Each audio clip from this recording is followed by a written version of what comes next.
Hello everyone, welcome to foundation classes. My name is Amit. चलिए आज के सेशन को स्टार्ट करते हैं। देखिए आज का सेशन में हमारा ईवीएस का एमसीक्यू क्लास नंबर 3 है। 2 क्लास मैं आपको करवा चुका हूं। इसमें हम सीटेट के 2011 से लेकर 2023 तक जितने भी आपके एग्जाम हुए हैं उनके क्वेश्चंस आपको करवा रहा हूं। बेशक ये क्लास आपकी सीटेट से रिलेटेड है, बट आप यकीन मानिए ये जो क्लासेस हैं ये हर एग्ज़ाम के लिए इंपॉर्टेंट है, चाहे आप दिल्ली पुलिस दीजिए या किसी भी कॉम्पिटिटिव एग्जाम को दीजिए। ठीक है, क्यों? क्योंकि ये क्लासेस आपकी एनसीईआरटी से रिलेटेड है और आप यकीन मानिए एनसीईआरटी में आपको ऐसी ऐसी चीज़ें पढ़ने को मिलेंगी जो रियल में आपने अब तक नहीं पढ़ी होंगी। ठीक है, तो चलिए सेशन को स्टार्ट करते हैं। अगर आपको वीडियो पसंद आती है तो वीडियो को शेयर कीजिए, लाइक कीजिए, चैनल को सब्सक्राइब कीजिए। तो चलिए स्टार्ट करते हैं। हमारा फर्स्ट क्वेश्चन है, नीचे दी गई सूची पर विचार कीजिए। आपका झील है, झरना, तालाब, पहाड़ी, नदी। उपरोक्त सूची में से कौन सा इनमें से भिन्न है? देखिए ये क्वेश्चंस आपके रीजनिंग में भी पूछे जा सकते हैं। अगर निम्नलिखित में से अलग कौन सा है पूछे जा सकते हैं ना, तो इसलिए मैं बोल रहा हूँ ये सारी चीज़ें मोस्ट इंपॉर्टेंट है। तो देखिए आपका झील, झरना, तालाब और पहाड़ी, अगर आप अच्छे से देखेंगे ध्यान से तो आपको पता चलेगा इन तीनों चीज़ों का संबंध है ना आपके जल से है, यानी कि कहीं ना कहीं किससे रिलेटेड है? आपके वाटर से रिलेटेड है। लेकिन जो पहाड़ी है इसका रिलेशन संबंध नहीं है, किसके साथ? वाटर के साथ। तो आपका करेक्ट आंसर क्या हो जाएगा? Answer number D. आगे चलते हैं। तो देखिए मैंने थ्योरी क्लासेस के अंदर जब आपको करवाया था तो इस टाइप के क्वेश्चंस आपके सामने आए थे। वहाँ पर ये क्वेश्चन थे आपके निम्नलिखित में से अलग को छाटिए। वहाँ पर देखिए नदी, पहाड़, तालाब, नल और सोता। तो यहाँ पर हमारा डिफरेंट क्या था? पहाड़, क्योंकि बाकी सभी जल से संबंधित थे। नेक्स्ट आया था नहाना, कपड़े धोना, तैरना, कंघी करना और आटा गूंथना। यहाँ पर हमारा अलग क्या था? कंघी करना, क्योंकि ये आपके जल से रिलेटेड नहीं था। आगे देखिए इसमें आपका सबसे अलग कौन सा था? बंदर था, क्योंकि इसका संबंध जल से नहीं है। नेक्स्ट में आपका नाव था डिफरेंट, क्योंकि इसका संबंध जल से है, बाकी जो 4 बच गए इनका संबंध जल से नहीं था। ठीक है, आगे चलते हैं। नीचे दिए कथनों पर विचार कीजिए। गुजरात में लोग दाल के साथ चपाते खाते हैं और दाल में शक्कर डालकर खाते हैं। ठीक है, ये चीज आपकी कहीं ना कहीं क्या है? सही है भाई। आगे देखिए केरल में अधिकतर लोग किसी भी करी के साथ टेपियोका खाते हैं। ये चीज मैंने आपको करवाई थी थ्योरी क्लासेस में, तो ये भी वहां पर मैंने डिटेल में बताया था टेपियोका क्या होता है। ठीक है, तो ये स्टेटमेंट भी आपकी क्या है? सही है। आगे देखिए कश्मीर में लोग नारियल के तेल में बनी समुद्र की मछली खाते हैं। ये आपका गलत है। मैंने आपको वहां पर बताया था नारियल के तेल में जब समुद्र की मछली आए ना तो वो आपकी गोवा की है। ठीक है, और गोवा के लोग सरसों के तेल में बनी मछली खाते हैं। ये भी क्या है? आपका गलत है, क्योंकि गोवा के अंदर खाते हैं नारियल की बनी हुई मछली। तो यहाँ पर आपका करेक्ट आंसर क्या होगा? आपका ए और बी। चलिए एक्सप्लेनेशन को देखते हैं। देखिए आप एक चीज और याद रखना, जो आपका गुजरात है ना, गुजरात में दाल तो होती है, मेनली बात है, अभी बताइए आपको। इसके साथ ये है आपका ढोकला, आप देख रहे होंगे ये गुजरात का फेमस व्यंजन है, फेमस डिश है। ठीक है, और एक होती है आपकी दाल ढोकली, ये भी गुजरात के अंदर बहुत ही ज्यादा खाया जाता है। और एक थेपला। अगर आप गुजरात की बात करते हैं तो आपको जेठालाल जो सीरियल है उसकी याद आ जाती होगी, दया की याद आपको आ जाती होगी। ठीक है, तो आप समझ गए होंगे ढोकला है संबंध किससे है? आपका गुजरात से है। थेपला का संबंध किससे है? आपका गुजरात से। और दाल ढोकली, ठीक है, इसका संबंध भी आपका किससे है? गुजरात के साथ। आगे चलते हैं। देखिए मैंने आपको बताया था लिचेन कहती है मुझे और मेरी माँ को सांप खाना पसंद नहीं है। यानी मैंने आपको थ्योरी के अंदर बताया था अगर सांप खाने से रिलेटेड आ जाए ना तो आपका आंसर क्या होगा? हांगकांग। यानी कि लिंग हु फेन जो डिश है वो कहाँ पर खाई जाती है? आपकी हांगकांग के अंदर खाई जाती है। और सरसों के तेल में बनी मछली का संबंध कहाँ से बताया था मैंने? कश्मीर से। और नारियल के तेल में बनी समुद्र की मछली गोवा से। और मैंने साथ में ये भी बताया था अगर नारियल डली हुई किसी भी करी के साथ अगर आप क्या खाते हैं? कप्पा खाते हैं, टेपियोका खाते हैं, तो उसका संबंध कहाँ से है? आपका केरल के साथ है। ये आपका मोस्ट इंपॉर्टेंट क्वेश्चन है, किसी भी एग्जाम के अंदर पूछा जा सकता है। और देखिए किसी भी एग्जाम को क्रैक करने के लिए ना एक एक नंबर इंपॉर्टेंट होता है, और उसके लिए सबसे पहले आपका बेस जरूरी है। ठीक है, तो इसलिए मैं बोल रहा हूँ एनसीईआरटी से बेस्ट कुछ भी नहीं है, और मैं आपको कंप्लीट एनसीईआरटी करवाऊंगा। नेक्स्ट क्वेश्चन है आपका, नीचे दिए गए पक्षियों की वह कौन सी प्रजाति है जिसकी आंख मानवों की भांति उसके सामने की ओर होती है?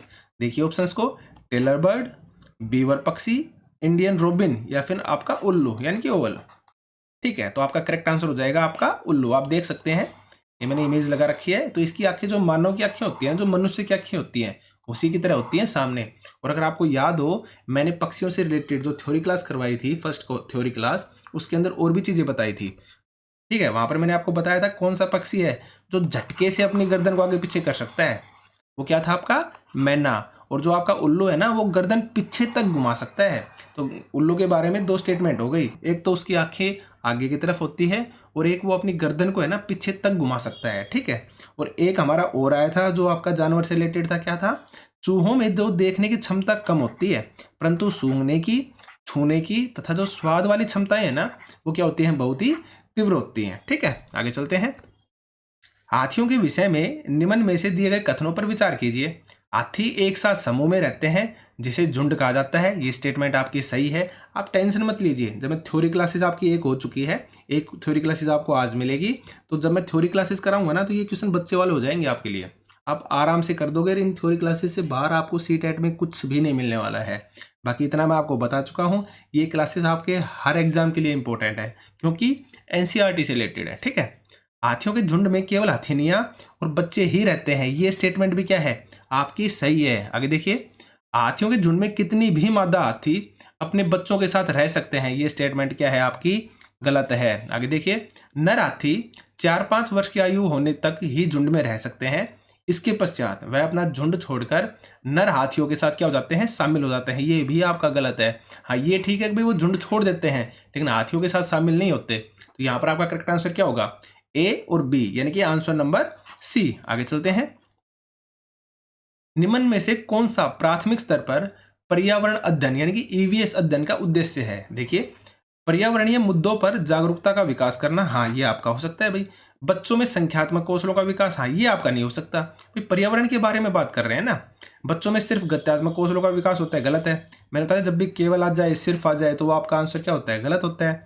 बच्चों को विशेषज्ञता प्राप्त करने के लिए तैयार करना, ये भी क्या है? आपका गलत है। करेक्ट आंसर क्या होगा आपका? Answer number A. आगे चलते हैं। कोई व्यक्ति 29 सितंबर 2019 को एक एक्सप्रेस रेलगाड़ी में सूरत गुजरात से नागरकोइल, जो कि आपका केरल में पड़ता है, वहां पर जाने के लिए बैठा। यह रेलगाड़ी सूरत से 20:45 का मतलब है आपका 8:45, यानी कि शाम का 8:45। इस चीज को आप याद रखना, ये आपकी 24 आवर की जो घड़ी होती है उसका यूज किया गया है, ठीक है। और वह 1 अक्टूबर 2019 को 12:45 बजे नागरकोइल यानी कि केरल पहुंचता है।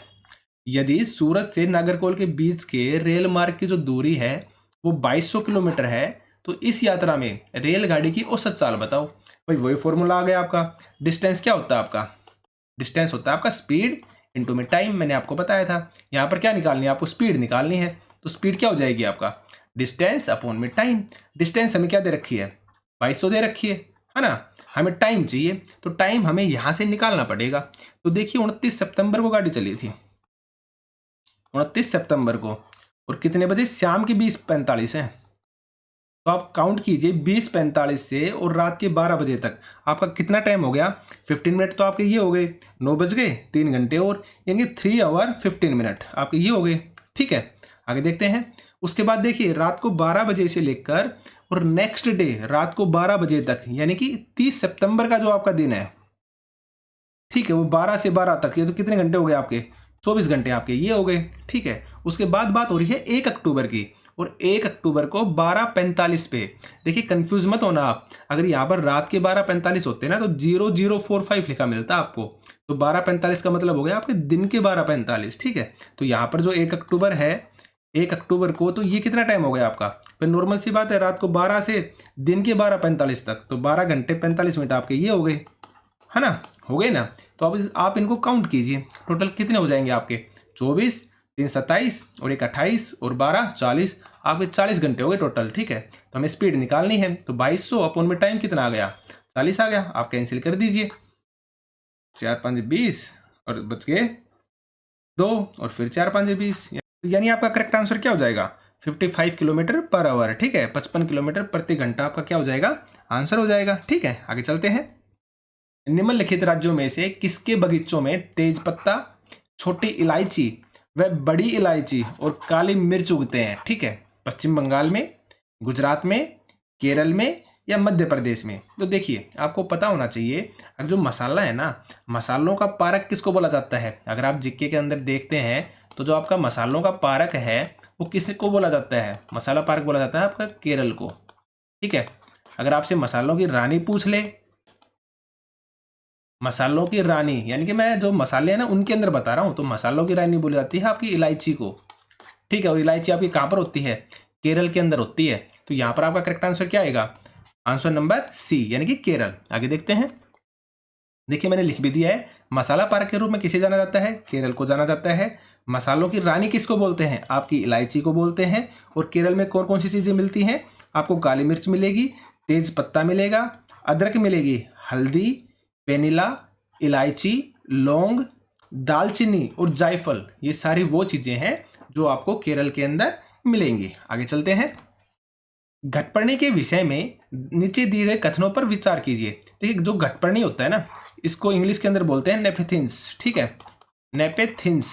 इस चीज को आप याद रखना, नेपेथिन्स बोला जाता है इसको इंग्लिश के अंदर। तो यह पौधा कीट, मेंढकों और चूहों को फंसाकर उनका शिकार कर लेता है। ये चीज आपकी सही है, मैं आपको आगे बताऊंगा, जब एक्सप्लेन करूंगा उस टाइम बताऊंगा आपको। आगे देखिए, यह पौधा हमारे देश में नहीं पाया जाता, ये गलत है। ये भारत के अंदर मेघालय के अंदर पाया जाता है। इस चीज को आप याद रखना, ठीक है। आगे देखिए, यह पौधा कीट को खींचने के लिए मोहक आवाज निकालता है। ऐसा कुछ नहीं होता है भाई, ये गलत है, ठीक है। आगे चलते हैं। इसका आकार घड़े जैसा होता है, जिसका मुंह पत्ती से ढका होता है। कोई भी कीट इसके मुंह के ऊपर पहुंचते ही इसमें फंस जाता है और बाहर नहीं निकल पाता है। ये आप देख रहे होंगे ना, ये है आपका घटपर्णी, जिसको नेफेथिन्स बोला जाता है, ठीक है। और इसमें देखिए ये है इसका मुंह, और यहाँ पर ये देखिए पत्ती लगी हुई है। तो ये बात आपकी करेक्ट है डी नंबर की। तो यहाँ पर आपका करेक्ट आंसर क्या हो जाएगा? एक तो आपका ए सही है और एक आपका डी सही है। देखिए कहाँ पर है, यानी कि आंसर नंबर बी। अब चलिए हम एक्सप्लेनेशन को देखते हैं। घटपर्णी कहाँ कहाँ पाया जाता है? आपका भारत में मिलेगा, ऑस्ट्रेलिया में मिलेगा और इंडोनेशिया के अंदर। भारत के अंदर कहाँ पर मिलता है? आपका मेघालय में। इस चीज को भी आप याद रखना, ठीक है। और ये क्यों करता है ऐसा? क्योंकि इसमें पोषक तत्वों की कमी होती है, जैसे नाइट्रोजन हो गया। तो इसलिए क्या करेगा ना, अगर जो दूसरे जानवर हैं या जो भी कीट पतंगे हैं उनको क्या कर लेता है? अपने अंदर फंसा लेता है, उनसे ये पोषक तत्वों को प्राप्त करता है, ठीक है। अब एक क्वेश्चन आपसे पूछा जा सकता है, अगर बाकी कुछ अन्य एग्जाम्पल है ना कीट भक्षी पौधों के, उनका नाम बताइए।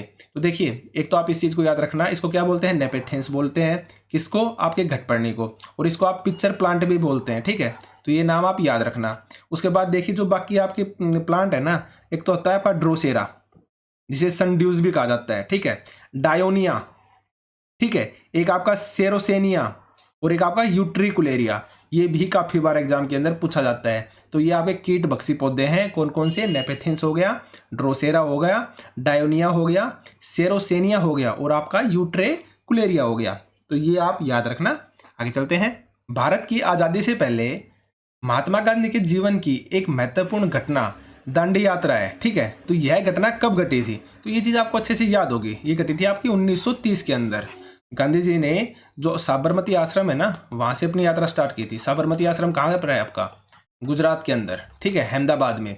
तो साबरमती आश्रम से यात्रा स्टार्ट की थी और ये कहाँ तक गई थी? आपकी दांडी समुद्र तट तक गई थी, ठीक है। टोटल जो आपकी डिस्टेंस कवर की गई थी इसके अंदर 385 किलोमीटर या फिर 390 किलोमीटर भी आपको लिखा मिल सकता है। और अगर आपको मील में लिखा मिलेगा तो मिलेगा आपको 240 मील। इतने मील की यात्रा की गई थी और इसके अंदर टोटल 79 लोग शामिल हुए थे। इस चीज़ को भी आप याद रखना, कितने लोग? 79 लोग शामिल हुए थे।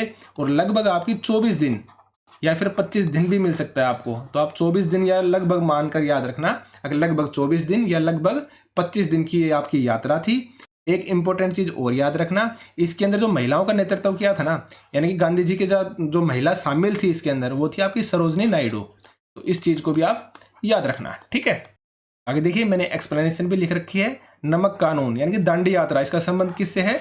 आपका नमक कानून तोड़ने से है, ठीक है। और कब से कब तक थी? 12 मार्च 1930 से 6 अप्रैल 1930 तक, ठीक है। और साबरमती आश्रम से समुद्र तट तक हुई थी। और टोटल आपके 390 किलोमीटर थे, या आप 385 किलोमीटर भी आ सकता है।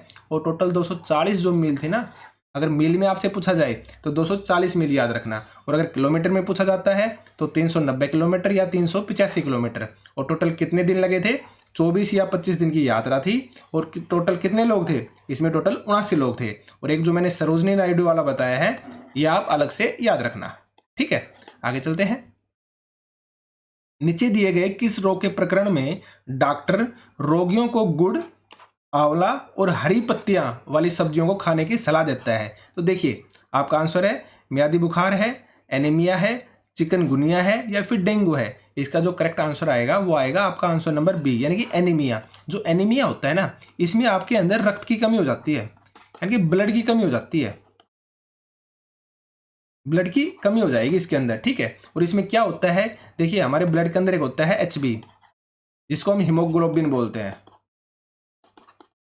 और इसमें क्या होता है, इसमें होता है आपका आयरन।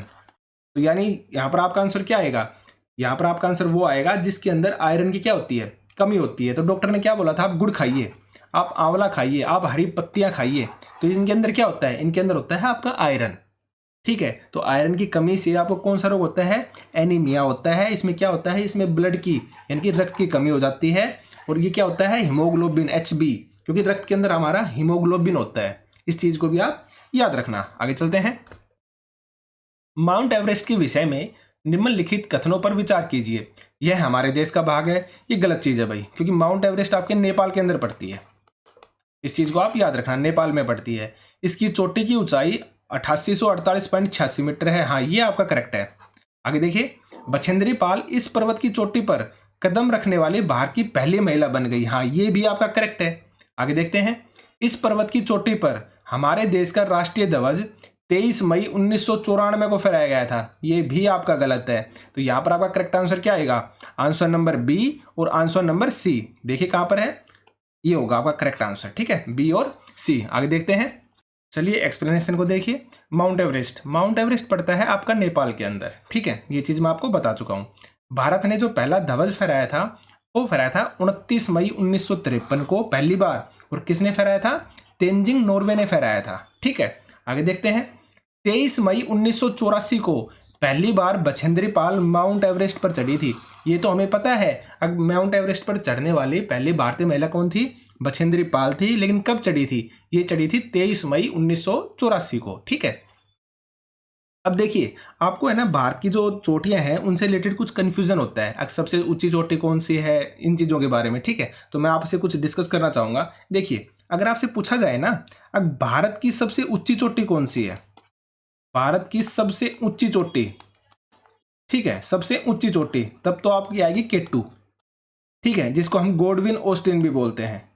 क्या बोलते हैं, गोडविन ऑस्टिन, है ना। लेकिन अगर आपसे पूछे ना, अब भारत की हिमालय की सबसे ऊंची चोटी, भारत की हिमालय की यानी कि हिमालय के अंदर जो स्थित है, अगर वो चोटी आपसे पूछी जाती है तो वो आएगी आपकी कंचनजंगा। और जो आपकी कहां पर पड़ती है, आपकी सिक्किम के अंदर पड़ती है। कहां पर पड़ती है, सिक्किम के अंदर। तो ये चीज भी आप याद रखना, क्योंकि जो आपकी K2 है ना, वो हिमालय के अंदर नहीं है, वो भारत की चोटी है लेकिन वो हिमालय के अंदर नहीं है, वो आपकी ट्रांस हिमालय में पड़ती है। यानी कि जो आपके हिमालय का भी ऊपर का जो एरिया है ना, वहां के अंदर पड़ती है आपकी K2, ठीक है। तो अगर भारत की सबसे ऊंची चोटी पूछी जाए तो K2 आएगी, लेकिन हिमालय की सबसे ऊंची चोटी पूछी जाए जो भारत में स्थित है तो आपकी कंचनजंगा आएगी, जो कि आपकी सिक्किम के अंदर है, ठीक है। और अगर आपसे पूछा जाए कंचनजंगा के बारे में, तो ये विश्व की 3rd नंबर की सबसे ऊंची चोटी है, 3rd नंबर पर, ठीक है। चलिए आगे देखते हैं। एक डॉक्टर का घर X पर स्थित है तथा उनका अस्पताल Y पर स्थित है। डॉक्टर के घर से अस्पताल जाने के लिए कोई सीधी सड़क नहीं है, अतः डॉक्टर पहले A पर जाते हैं जो X के ठीक पूर्व में 500 मीटर की दूरी पर स्थित है। फिर वह B पर जाते हैं जो A के ठीक दक्षिण में 400 मीटर की दूरी पर स्थित है। फिर वह C पर जाते हैं जो B के ठीक पश्चिम में 90 मीटर की दूरी पर है। और अंत में वह अपने अस्पताल पर पहुंच जाते हैं जो C के ठीक उत्तर में 80 मीटर की दूरी पर है। तो अस्पताल के सापेक्ष डॉक्टर के घर की दिशा क्या है। देखिए, मैंने आपको बताया था जब भी इस टाइप के क्वेश्चन आए ना आपके सामने, तो आप क्या कीजिए, लाइन ड्रॉ कर लीजिए, जो डायरेक्शन है ना उनको बना लीजिए।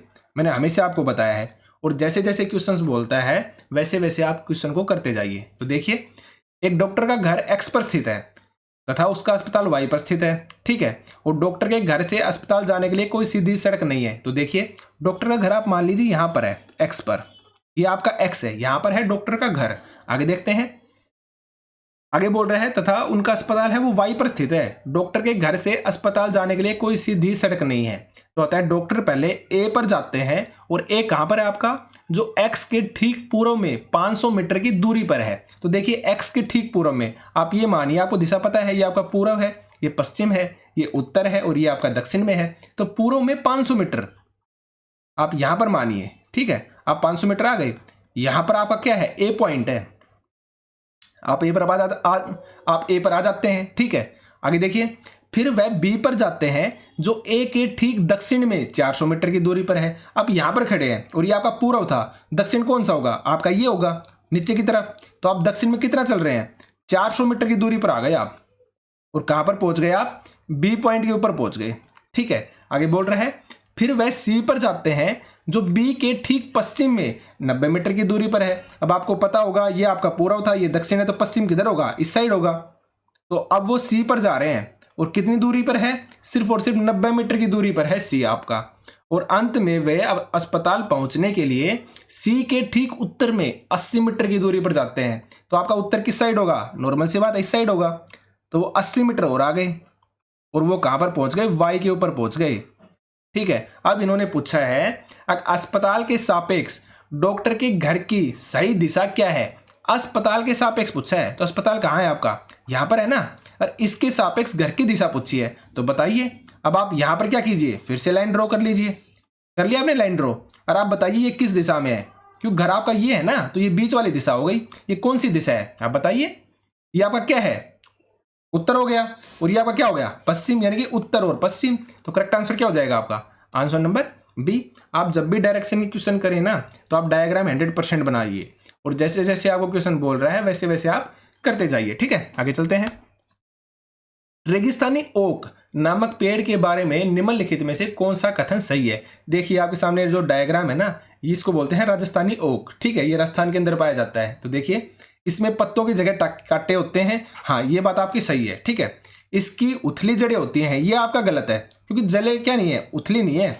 नॉर्मल सी बात है, इतना बड़ा पेड़ है, अगर जड़ें इसकी अगर उथली होंगी, जमीन से ऊपर की तरफ ज्यादा होंगी, तो कैसे होगा, ये रुक ही नहीं पाएगा, है ना। तो ये आपका गलत है। आगे देखिए, यह अपने स्तंभ में जल संग्रहित करता है, ये भी आपकी सही बात है, ठीक है। ये स्तंभ है, ये जो बोला जा रहा है ना, ये स्तंभ है इसके, ठीक है। तो इनके अंदर वो क्या करता है, जल का संग्रहण करता है। यह 3 मीटर से अधिक लंबा होता है, ये भी आपका करेक्ट है। तो यहां पर पूछा था सही नहीं है, तो यहां पर आपका आंसर क्या आएगा, आंसर नंबर बी। आगे चलते हैं। कुडुख कहाँ के लोगों की भाषा है। देखिए ये प्रैक्टिस सेट मैंने पहले करवाया था, तब भी ये क्वेश्चन आया था, अब ये फिर से आ गया है। ऐसे ही क्वेश्चन रिपीट होते हैं, ठीक है। वहां पर मैंने आपको बताया था, जो कुडुख है ना, इसको क्या बोल सकते हैं आप, कुडुख भी बोल सकते हैं, यानी कै भी लगा सकते हैं, कुडुख भी बोल सकते हैं। और मैंने आपको बताया था कहाँ की भाषा है, आपके झारखंड की। जो झारखंड के आदिवासी लोग हैं ना, वो इस भाषा को बोलते हैं, ठीक है। आगे देखते हैं। देखिए मैंने आपको प्रूफ भी दिखाया था, कहाँ से क्वेश्चन पूछा गया है, आपकी एनसीईआरटी बुक में से हर एज इट इज है, आप देख सकते हैं। मैंने वहां पर आपको दिखाया था, ये झारखंड के लोग, ठीक है। तो झारखंड के लोगों की भाषा क्या है, आपकी कुडुख भाषा, ठीक है। आगे चलते हैं।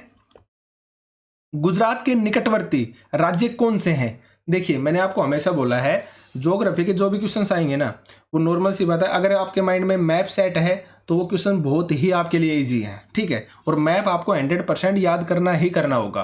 अब यहाँ पे पूछा था गुजरात के निकटवर्ती राज्य कौन से हैं, तो ये क्या है, ये है आपका गुजरात, ठीक है। यह जो सीमा दिख रही है ना, ये क्या है, आपकी गुजरात की सीमा है।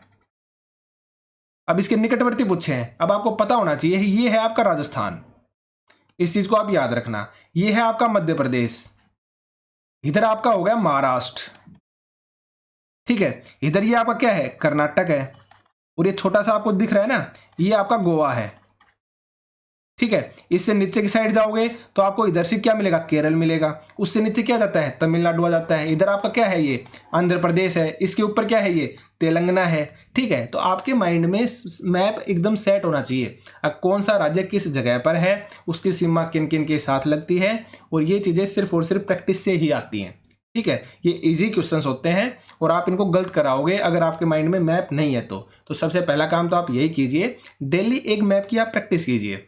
आप शॉप पे जाओगे, वहां पे आपको जो ब्लैंक मैप होते हैं वो मिल जाएंगे, और मैप लेटेस्ट वाले लेके आना, ठीक है। जिसमें जम्मू और कश्मीर को ब्यूटी बना दिया गया है ना, वहां से लेके आना आप, ठीक है। उस टाइप के मैप लेके आने जो लेटेस्ट मैप है। तो वहां पर आप इन चीजों को आराम से डेली एक प्रैक्टिस सेट कीजिए मैप का, आपके माइंड में मैप सेट हो जाएगा, ठीक है। तो यहाँ पर आप देखिए, गुजरात के निकटवर्ती राज्य पूछा था, ये गुजरात है, तो इसके निकट कौन सा है, राजस्थान है, मध्य प्रदेश है, और साइड में क्या है आपका महाराष्ट्र है, यानी कि इन 3 स्टेट से ही लग रही है ना। तो देखिए महाराष्ट्र, मध्य प्रदेश और आपका राजस्थान, करेक्ट आंसर क्या जाएगा, आंसर नंबर डी, ठीक है। तो आज के सेशन में आपके 15 क्वेश्चन थे। मैं आपको फिर से बोल रहा हूँ, ये छोटे छोटे चीज़ें हैं, कुछ लोगों के लिए आसान होंगी और कुछ के लिए रियल में पहली बार पढ़ी हुई होंगी, लेकिन मैं इतना आपको बोल रहा हूँ, आप किसी भी एग्जाम को दीजिए, ये 100% आपके लिए हेल्पफुल होंगी, ठीक है। और CTET के लिए तो ये चीज़ें एकदम रामबाण है, इनसे बाहर आपको कोई भी क्वेश्चन नहीं मिलने वाला है, ठीक है। तो आज के सेशन में सिर्फ इतना ही। Thank you.